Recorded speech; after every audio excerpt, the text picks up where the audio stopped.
Écoute attentivement ces paroles jusqu'à la fin, car elles peuvent t'ouvrir les portes de grandes récompenses auprès d'Allah, et t'éloigner de ce qui ne mène qu'à la perte. La prière. Assalamu alaikum wa rahmatullahi wa barakatuh.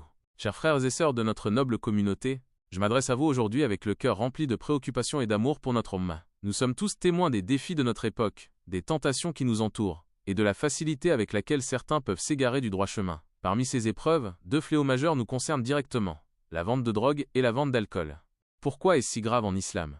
Il est crucial de rappeler, et de se rappeler mutuellement, que notre belle religion, l'islam, a clairement interdit ces substances et leur commerce. Ce n'est pas une question d'opinion, mais une directive divine, et cela pour notre propre bien, ici-bas et dans l'au-delà. Désobéissance à Allah, subhanahu wa ta'ala, et à son messager, sallallahu alayhi wa sallam, le Coran et la Sunna sont sans équivoque. L'alcool est considéré comme une abomination, RJS, et la drogue, par ses effets destructeurs sur l'esprit et le corps, tombe sous la même interdiction. Participer à leur vente, c'est s'opposer directement au commandement d'Allah et à l'enseignement de notre prophète Muhammad, sallallahu alayhi wa sallam. C'est une rébellion qui peut avoir des conséquences spirituelles incommensurables. Corruption de la société et destruction des vies. Notre religion nous enjoint de promouvoir le bien, al-ma'ruf, et d'interdire le mal, al-munkar. La drogue et l'alcool sont des sources de maux innombrables. Addiction dévastatrice, violence, maladies graves, accidents mortels, désintégration des familles, pauvreté et criminalité. En les vendant, on devient un maillon de cette chaîne de destruction, contribuant activement à la ruine de vie,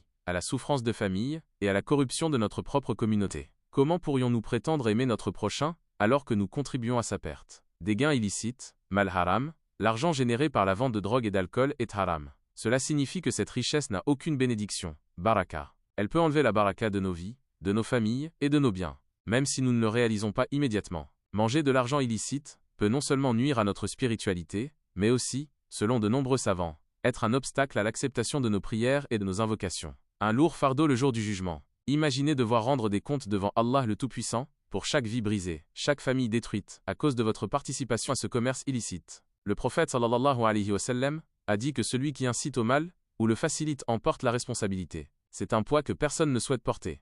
Les dangers dans cette vie d'ici-bas, au-delà des considérations religieuses, les conséquences tangibles de ces activités dans ce monde, sont tout aussi sombres. Risques légaux et condamnations sévères.